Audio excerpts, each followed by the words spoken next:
2024 பாத்துக்கிட்டீங்கன்னா ஒவ்வொரு மாவட்டத்திலயுமே 100க்கும் மேற்பட்ட பல புது ஆட்டு பண்ணைகள் வந்துகிட்டு இருக்கு. ஆனா இன்னொரு பக்கம் பாத்தீங்கன்னா ஏற்கனவே இருக்கிற ஆட்டு பண்ணையில அந்த 27 இருந்து 30 கிலோ அந்த ரேஞ்சில இருக்கிற வளர்ப்பு அதாவது ஆட்டுக்குட்டிகள் எல்லாமே தேங்கி நிக்குது. எதுவுமே விற்பனை ஆகும்.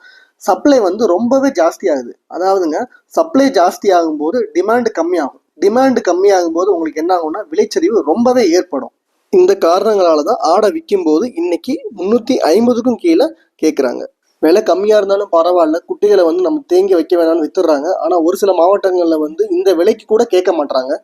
2024 ஆடுகளுடைய விலைவாசி நிலவரம் இதுதாங்க. எல்லோருக்கும் வணக்கம். MS ஃபார்ம்ஸ் மதுரை சேனல்ல இருந்து கௌதம் பேசுறேன். ஆடு வளர்ப்பு இன்னைக்கு தமிழ்நாட்டுல பல பேர் தேர்ந்தெடுக்கக்கூடிய ஒரு பிசினஸ் ஐடியாவா இருக்கு. இது காரணம் என்னன்னா, சோசியல் மீடியால நம்ம பாக்குற வீடியோஸ் தான். குறிப்பா யூடியூப்ல ஆடு வளர்ப்பை பத்தி நம்ம பார்க்கக்கூடிய வீடியோஸ். அதாவது பாத்துக்கிட்டீங்கன்னா 100 ஆடு வளர்க்கும் போது மாசம் 1 லட்சம் கிடைக்குது. 500 ஆடு வளர்க்கும் போது மாசம் 5 லட்ச ரூபா கிடைக்குது. ஆயிரக்கணக்கான வட மாநில ஆடுகளை இறக்குமதி பண்றது மூலியமா கோடிக்கணக்கில் டேர்ன் ஓவர் ஆகுது. இந்த இண்டஸ்ட்ரியில இவ்வளவு பணம் சம்பாதிக்கலாமான்ற எண்ணம் இந்த வீடியோஸ் பாக்குற மூலியமா நம்மளே அறியாம நமக்குள்ள உட்காந்துக்குது. இப்படி பல யூடியூப் வீடியோஸ் பார்த்துட்டு நம்மளாலையும் ஆட்டு பண்ண ஸ்டார்ட் பண்ண முடியும்னு சொல்லிட்டு ஆரம்பிச்ச ஆட்டு பண்ணைய ஒரு சில கவனக்குறைவால ஏற்பட்ட தவறால நஷ்டம் ஏற்பட்டு பண்ணையவே மூட வேண்டிய நிலைமை ஆயிடுச்சு. ஸோ இந்த பண்ணையாளரோட அனுபவத்தை நான் உங்ககிட்ட ஷேர் பண்ணணும்னு ஆசைப்படுறேன். ஏன்னா இன்னைக்கு பல பேர் வீடியோஸ் பார்த்துட்டு நானும் பண்ண ஸ்டார்ட் பண்ணணும்னு ஆசைப்படுறாங்க. ஸ்டார்ட் பண்றது தப்பு இல்லைங்க. ஆனா ஆரம்பிக்கும் போது என்னென்ன விஷயங்களை நம்ம தெரிஞ்சுக்கணும், எதுக்கெல்லாம் நம்ம ரெடியா இருக்கணும்ன்றத அதுல நம்ம கரெக்டா இருக்கணும். அதுக்காக தான் நான் இந்த வீடியோ போடுறேன். ஸ்கிப் பண்ணாம பாருங்க. நம்ம பண்ணைக்கு பல வளர்ப்பு குட்டிகளை தேடிக்கிட்டு இருந்தோம். அப்ப ஒரு இடத்துல ஒரு பெரிய பண்ணை இருக்கு, அங்க வளர்ப்பு குட்டிகள் இருக்கு, நம்ம அங்க போய் பார்க்கலான்னு ஒரு தகவல் வந்துச்சு. ஸோ நாங்க ஒரு 3-4 பேர்கிட்ட போய் அந்த பண்ணையை விசிட் பண்ண போயிருந்தோம். போகும்போதே பார்த்தா அந்த பண்ணை ரொம்ப பிரம்மாண்டமா இருந்துச்சுங்க. அந்த பரன் ஷெட் எல்லாம் பார்க்கும்போது அவ்வளவு சூப்பரா இருந்துச்சு. நல்லா ஒரு 100 ஆடுகள் கிட்ட வளர்க்கலாங்க அங்க. ஆனா உள்ள போய் பார்க்கும்போது வெறும் ஒரு 13 ஆடு தான் இருந்துச்சு. அந்த ஆடை பாத்தீங்கன்னு வச்சுங்களேன், ரொம்ப நொறுங்கி போயிருந்துச்சு, ரொம்ப வீக்கா இருந்துச்சு, அப்படி இறையே போடல. என்னங்க ஆடு இப்படி இருக்குன்னு கேட்டப்ப அவங்க சொன்ன காரணம் என்ன, அவங்களால மெயின்டைன் பண்ண முடியல, சரியா பராமரிக்க முடியல. என்ன சார் இவ்வளவு பெரிய பண்ணையா இருக்கு, வெறும் 13 ஆடு தான் இருக்கு, அவ்வளவுதானான்னு கேட்டப்ப அவங்க என்ன சொன்னாங்கன்னா, இல்லைங்க நாங்க ஒரு 40-45 ஆடு கிட்ட வச்சிருந்தோம். ஆனா எங்களால சரியான எரை போட்டு பராமரிக்க முடியல. அதாவது அவங்க ஏதோ ஒரு நம்பிக்கையில வாங்கிட்டாங்க. பட் அவங்களால அந்த பண்ணையை சக்சஸ்ஃபுல்லா நடத்த முடியல. நான் எதனால சொல்றேன்னா, எந்தெந்த நேரத்துல இந்த குட்டிகளுக்கு எவ்வளவு எரை போடணும்ன்ற ஒரு அளவு தெரியல. அதனால குட்டிகள் அப்படியே சரியான எரை போடாதனால குட்டிகள் எல்லாமே ரொம்ப ஒடுங்க ஆரம்பிச்சிருச்சு. ஒரு பாயிண்ட் ஆஃப் டைம்ல பாத்தீங்கன்னா ஒரு சிலது இறந்துருச்சு. ஸோ அவங்க எப்ப நம்மளால இதை பார்க்க முடியலன்னு தெரிஞ்சோ அப்ப ஒரு முக்காவாசி குட்டியை வித்துட்டாங்க. மிச்சம் இருந்த அந்த 13 குட்டியை நம்ம கிட்ட கேட்டாங்க. பட் அந்த குட்டியை நம்ம எடுத்துட்டு போய் வளர்க்கறதுக்கே கொண்டு வரதுக்கே 2 மாசம் ஆகும். நம்மளும் வேணான்னு சொல்லியாச்சு. அதே மாதிரி அவங்களும் கொஞ்சம் ஹை பிரைஸ் கோட் பண்ணாலும் 2 பேரும் வேணான்னு சொல்லியாச்சு. அதுக்கடுத்து நான் என்ன கேட்டேன்னா, அந்த பரன் ஷெட்டு ரொம்ப சூப்பரா இருந்துச்சுங்க. அது ரொம்ப பார்த்து பண்ண மாதிரி இருந்துச்சு. பார்த்தாவே தெரிஞ்சு. அதாவது 900 ஸ்கொயர் ஃபீட், 900 ஸ்கொயர் ஃபீட் அழகா ஒரு 100 ஆடுகள் அதுல வளர்க்கலாம். அவர்கிட்ட கேட்டேன், என்னையா இங்க இந்த ஷெட்டுக்கு நீங்க எவ்வளவு செலவழிச்சீங்க அப்படின்னு கேட்டப்ப அவர் சொன்னது 7.5 லட்ச ரூபா ஆச்சுன்னு சொன்னாரு. இது ரொம்ப பெரிய அமௌண்ட். அதாவது ஒரு ஆட்டு பண்ண ஆரம்பிக்கிறீங்கன்னா இவ்வளோ பர்ஃபெக்டா ஒரு பரன் ஷெட் போடணும்ன்ற அவசியம் கிடையாது. ஷெட்டு போட்டுக்கலாம், ஆனா இவ்வளோ பர்ஃபெக்டா ஒரு பரன் ஷெட் போடணும். 7.5 லட்ச ரூபா போட்டு ஒரு பரன் ஷெட் எடுத்த உடனே இப்படி ஆரம்பிக்கணும்ன்ற அவசியம் கிடையாதுங்க.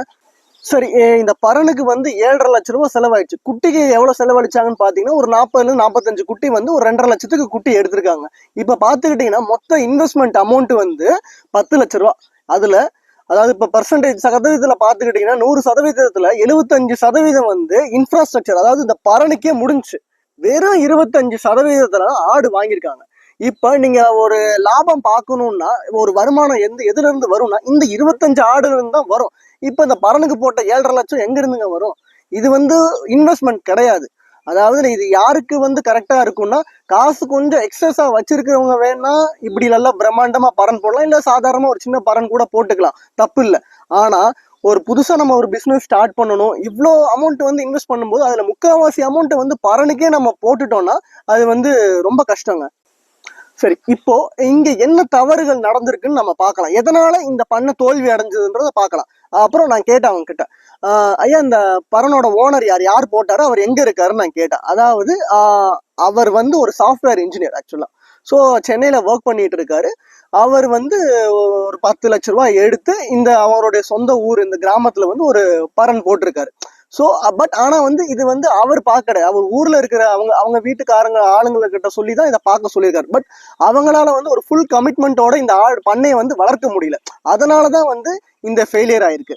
அதாவதுங்க, ஒரு 10 லட்ச ரூபா போட்டு ஒரு பிசினஸ் நம்ம ஸ்டார்ட் பண்ணணும்னு நினைக்கும் போது அது நம்மளுடைய மேற்பார்வையில தான் இருக்கணும். அட்லீஸ்ட் நம்ம வந்து இறங்கி வேலை செய்யலைனாலும் அங்க இருந்து நின்று வேலையாவது கரெக்டா வாங்கணும். ஏன்னா இது வந்து உயிர் சம்பந்தப்பட்ட விஷயம். ஏதாவது ஒரு குட்டிகளுக்கு ஏதாவது ஆச்சுன்னு வச்சுங்களேன், காசு அவ்வளவுதான் திரும்பி வராது. ஸோ இந்த மாதிரி ஒரு இன்வெஸ்ட்மெண்ட் பண்ணும்போது கண்டிப்பா நம்ம வந்து பக்கத்துல இருந்து நம்ம எல்லா வேலையும் பண்ண முடியல. இப்ப எவ்வளவு லாஸ் பாருங்க. இப்ப இந்த 10 லட்சத்துல வந்து குட்டியில ஏதோ ஒரு போட்ட காசுல வந்து பாதி எடுத்திருப்பாங்கன்னு வச்சுங்களேன், 1 லட்சம் தான் எடுத்திருப்பாங்க. இப்ப இவ்வளோ அமௌண்ட்டை வந்து எப்படி ரெக்கவர் பண்ண முடியும் சொல்லுங்க? அதனால ஆடு வளர்ப்புன்னு சொல்லும் போது தயவு செய்து யாரும் ஃபேன்சியான பிரம்மாண்டமான ஒரு பரன் ஷெட்டுக்கு போகாதீங்க. இருக்கிற அமௌண்ட்டை வந்து குட்டியில இன்வெஸ்ட் பண்ணுங்க. சின்ன ஷெட்டா போட்டுக்கிட்டு ஒரு குட்டியில இன்வெஸ்ட் பண்ணுங்க. 5 குட்டியோ 10 குட்டி, மேக்ஸிமம் 10 குட்டி அதுல போட்டு, அதாவது புதுசா ஸ்டார்ட் பண்றீங்கன்னா அப்பதான் அதுல என்ன நோய் வருது, எப்படிலாம் குட்டிகளுக்கு எவ்வளவு இற போடுறோம், எவ்வளவு வெயிட் கெயின் ஆகுது, நம்ம போடுறதுக்கும் அதுக்கும் கரெக்டா வருதா, அடர்த்தீவனம் வாங்கி போடுறது வந்து நமக்கு கட்டுப்படி ஆகுதா, இந்த மாதிரி லாப நஷ்ட கணக்கை வந்து தெரிஞ்சுக்கிங்க. அது மட்டும் இல்லாம குட்டியை விற்கும் போது அவங்களுக்கு தெரியும் ரேட்டு வந்து எவ்வளவுக்கு கேட்கறாங்க. சரி, இப்ப நம்ம வாங்கினது எவ்வளோ, தீவனம் போட்டது எவ்வளோ, விற்கும் போது எவ்வளவு வந்திருக்கு, இந்த கணக்கு போடும்போது உங்களுக்கு ஒரு ஐடியா வரும். ஸோ தயவு செய்து இப்படி ஸ்டார்ட் பண்ணுங்க. அதை விட்டுட்டு வந்து நம்ம இவ்வளோ பெருசா போய் மாட்டிக்க கூடாது. இன்னைக்கு 10 லட்சம் போனது வந்து எனக்கே வந்து ரொம்ப மன கஷ்டமா இருந்துச்சு. அது அவங்களுக்கு எப்படி இருக்கும், இதை எப்படி ரெக்கவர் பண்ண முடியும்? இப்ப அடுத்தது வந்து பாத்துக்கிட்டீங்கன்னா, யூடியூப்ல நம்ம பார்க்கக்கூடிய வீடியோஸ், இது வந்து நான் ஒரு வகையான ஸ்கேம்னே நான் சொல்லுவேன். அதாவது ஒரு பெரிய பண்ணை, ஒரு 500 ஆடுகள் இருக்கக்கூடிய ஒரு பண்ணை. ஸோ அந்த பண்ணைக்கு வந்து ஒரு பாப்புலரான யூடியூப் சேனல் போயிருக்கு. அதாவது போய் ஒருத்தரை பேட்டி எடுத்து போடுறாங்க அந்த வீடியோ. ஆக்சுவலா அந்த வீடியோவெல்லாம் நாங்கள் பார்த்ததுக்கு அப்புறம் தான் தெரிஞ்சு அந்த பண்ணையோட ஓனர் வேற, இவர் வேறன்ட்டு. அது அந்த பண்ணையாளர் இல்ல, அந்த ஓனர் இல்லாத நேரத்துல வந்து இவங்க என்ன பண்ணிருக்காங்கன்னா, அந்த ஷெட்டுக்குள்ள போய் பரன்குள்ள போய் அந்த 500 ஆடையும் வந்து வீடியோ எடுத்துட்டு வெளியே வந்து அதை வந்து இது இவரோட பண்ணையா காட்டிக்கிட்டு, என் பண்ணையில இவ்வளவு ஆடுகள் இருக்கு, நான் இவ்வளவு தீவனம் கொடுக்குறேன், நீங்க என்கிட்ட வந்து நான் இவ்வளவு ரேட்ல வந்து நான் கொடுக்குறேன் அப்படின்னு ஒரு பேட்டியை கொடுத்துருக்காரு. ஆக்சுவலா பாத்தீங்கன்னா அவர் வந்து ஒரு ஆடு கூட அவருக்கு சொந்தமா கிடையாது. இது வந்து ஒரு ஃபேக் பப்ளிசிட்டிக்காக பண்ணிருக்காது. அவங்க வந்து இந்த ஒரு பண்ணையோட மட்டும் விடலைங்க, இன்னொரு பண்ணை, அதுவும் நம்ம ஏற்கனவே போய் பார்த்த பண்ணை தான். அதுலயும் வந்து ஏற்கனவே அப்பா பையன் தான் ஓனர், அவங்க ஏற்கனவே இந்த பண்ணையை நடத்திட்டு வராங்க.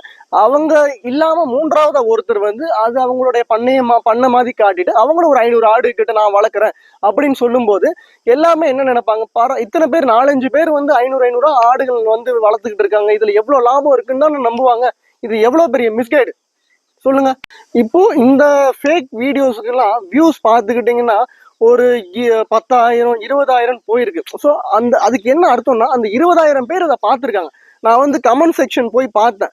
அதாவது யாராவது நம்ம இன்னைக்கு இந்த ஆடு சம்பந்தப்பட்ட வீடியோக்கள் பாக்குறவங்க வந்து நிறைய வீடியோ பார்த்திருப்பாங்க. அப்படி வந்து அந்த ஒரிஜினல் பண்ணையாளர் பேசுறதையும் பார்த்திருப்பாங்க. அதுல யாராவது ஒருத்தர் இது வந்து அவர் பேசியிருக்காரு, அந்த அவரோட பண்ணையாச்சு அப்படின்ட்டு யாராவது கண்டுபிடிச்சு கமெண்ட் பண்ணிருக்காங்கன்னு பார்த்தா யாருமே கமெண்ட் பண்ணல. ஆக்சுவலா வந்து இது வந்து அவங்க வந்து கவனிக்காம விட்டுருக்கலாம். ஸோ அதை வந்து இவங்க ஒரு அட்வான்டேஜா எடுத்துக்கிட்டு ஒரே பண்ணைக்கு வந்து பல பேரை உள்ள கொண்டு வந்து அவங்க பண்ணைய காமிச்சு இப்படி வந்து ஒரு ஃபேக் ப்ரொமோஷன் பண்ணக்கூடாது. ஒரு ஆட்டு பண்ணையில வந்து இப்படி ஃபேக் ப்ரொமோஷன் பண்ணி இவ்வளவு லாபம் இருக்குன்ட்டு தவறான தகவல்களை வந்து நமக்கு வந்து கொடுக்க கூடாது. இதுல பாதிக்கப்படுறது வந்து வியூவர்ஸ் தான். நான் வியூவர்ஸ் சொல்றது வந்து அந்த வீடியோவை பார்த்துட்டு நம்மளும் பண்ணி ஆரம்பிக்கும்னு நினைக்கிறாங்க பாத்தீங்களா, அங்க ஏற்படுது அவங்களுடைய தாக்கம். ஸோ அதனால வந்து நம்ம யூடியூப்ல பாக்குற எல்லாமே வந்து 100% வந்து உண்மையா இருக்கிறதுக்கு வந்து வாய்ப்பு கிடையாது. அதாவது நிறைய யூடியூப் வீடியோல தம்ப்நெயில்லாம் பார்த்துருப்பீங்க. அரசு வேலை டு ஆட்டு பண்ணை, ஐடி வேலை டு ஆட்டு பண்ணை, மாதம் லட்சக்கணக்கில் வருமானம். ஸோ இந்த மாதிரி தம்ப்நெயில பார்த்துட்டு வந்து நம்ம உள்ள போய் இது வந்து 100% உண்மைன்றதை வந்து நம்பக்கூடாது. எதனால நான் சொல்றேன்னா, இதுல வந்து நம்ம இறங்கி கொஞ்சம் ஃபீல்டு ஒர்க் பண்ணணும். அதனால வந்து நான் யூடியூப்ல இருக்கிற எல்லா வீடியோஸுமே வந்து பொய்ன்னு சொல்லுங்க. இந்த ஒரு சேனல்ல இருக்கிற வீடியோஸ் தான் வந்து ஒரு சேனல்லயும் ஒரு 3-4 வீடியோஸ் இருக்கு. அதுதான், மற்றது கூட நான் ஃபாலோ பண்ணிருக்கேன், அவங்களுக்கு நல்லா தான் போட்டுதான். ஆனா இப்ப வந்து வியூஸுக்காக வந்து இப்படி பண்றாங்க, அது ரொம்ப தவறானது. ஸோ ஏற்கனவே சொன்ன மாதிரி எல்லா வீடியோஸும் வந்து பொய் கிடையாது. இந்த மாதிரி யாரு இப்படி சொன்னாங்களாலும் இதை பார்த்து நீங்க ஆரம்பிக்க வேண்டாம். அதாவது இறங்கி ஃபீல்டு ஒர்க் பண்ணுங்க, அப்பதான் வந்து உங்களுக்கே தெரியும். நான் ஒரு யூடியூப் சேனல் வச்சுக்கிட்டு இன்னொரு யூடியூப் சேனல் விமர்சனம் பண்றது எனக்கும் இஷ்டம் இல்லை தான். ஆனா அதையும் தாண்டி நான் விமர்சனம் பண்றது காரணம் என்னன்னா, ஆடு வளர்க்கணும்னு நினைக்கிற பல பேர்ல இன்னைக்கு மெஜாரிட்டி பார்த்துக்கிட்டீங்கன்னா மிடில் கிளாஸ் தான். கால் பண்ணி கேட்கறாங்க, அண்ணா இந்த மாதிரி என்னோட அம்மாவோட நகையை வச்சுதான் நான் வந்து பண்ண ஸ்டார்ட் பண்ணணும், என்னோட மனைவியோட நகையை வச்சுதான் பண்ண ஸ்டார்ட் பண்ணணும்னு சொல்றாங்க. அதையும் தாண்டி வந்து இன்னொருத்தர் வந்து அவரோட கவர்மெண்ட் வேலையவே விட்டுட்டு இந்த மாதிரி ஆடு பண்ண ஸ்டார்ட் பண்ணணும்னு சொல்றாரு. இதெல்லாம் அவர்கிட்ட கேட்டு, என்னங்க உங்க கவர்மெண்ட் ஜாபை விட்டுட்டு வர்றீங்க, மாசம் அதுல சம்பளம் கிடைக்குமே அப்படின்னு காரணம் கேட்டதுக்கு அவர் சொல்றாரு, சார் நிறைய யூடியூப் வீடியோஸ்ல எல்லாம் சொல்றாங்க சார் மாதம் லட்சக்கணக்கில் வருமானம் வருது, எனக்கு இங்க ப்ரெஷர் வேற தாங்க முடியல சார், அதனாலதான் நானும் ஆட்டு பண்ணைக்குள்ளேயே வரலான் இருக்கேன் சார், கொஞ்சம் ஐடியா சொல்லுங்க அப்படின்னு சொல்றாங்க.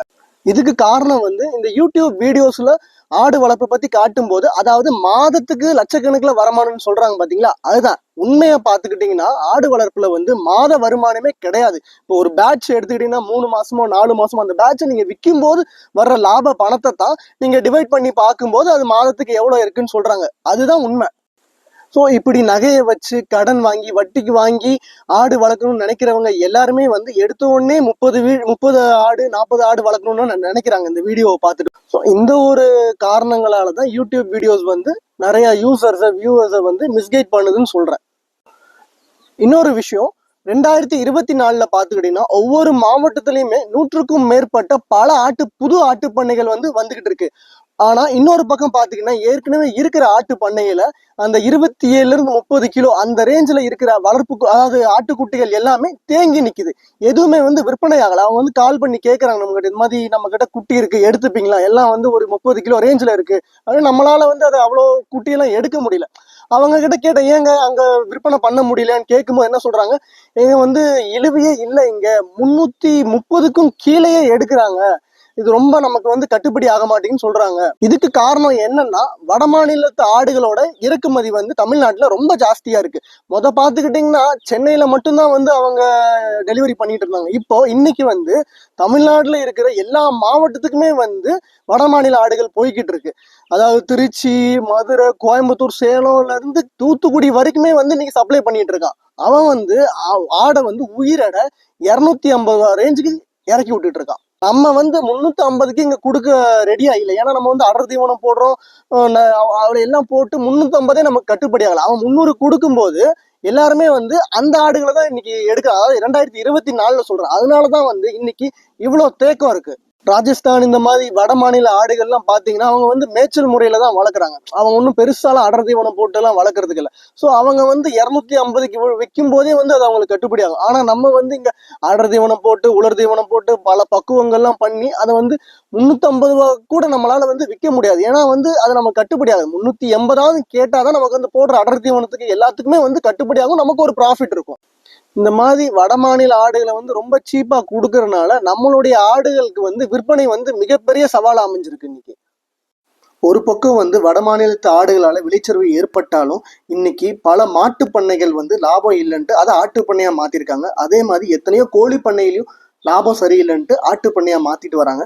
அது மட்டும் இல்லாம இது தவிர்த்து பல 100 ஆட்டு பண்ணைகள் வந்து ஒவ்வொரு மாவட்டத்திலையும் இன்னைக்கு புதுசா வந்திருக்குங்க.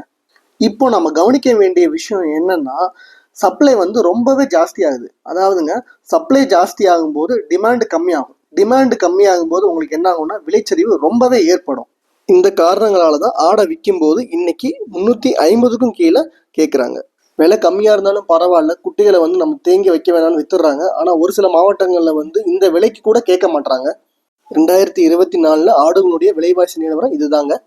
அதனால வந்து இந்த ஆடு வளர்ப்பு வந்து லாபமில்லாத தொழில்னு நான் சொல்ல வரலங்க. யூடியூப் வீடியோஸ்ல காட்டுற அளவுக்கு அந்த அவ்வளோ மிகைப்படுத்தி காட்டுற அளவுக்கு வந்து லாபம் வந்து இன்னைக்கு எடுக்க முடியல. அதுதான் உண்மை.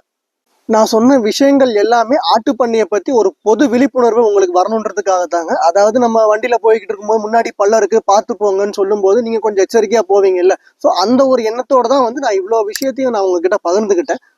சொன்ன விஷயங்கள் எல்லாமே உங்களுக்கு கண்டிப்பா யூஸ்ஃபுல்லா இருக்கும்னு நம்புறேன். எல்லோரும் நல்லபடியா பண்ணுங்க. All the very best. நன்றி, வணக்கம்.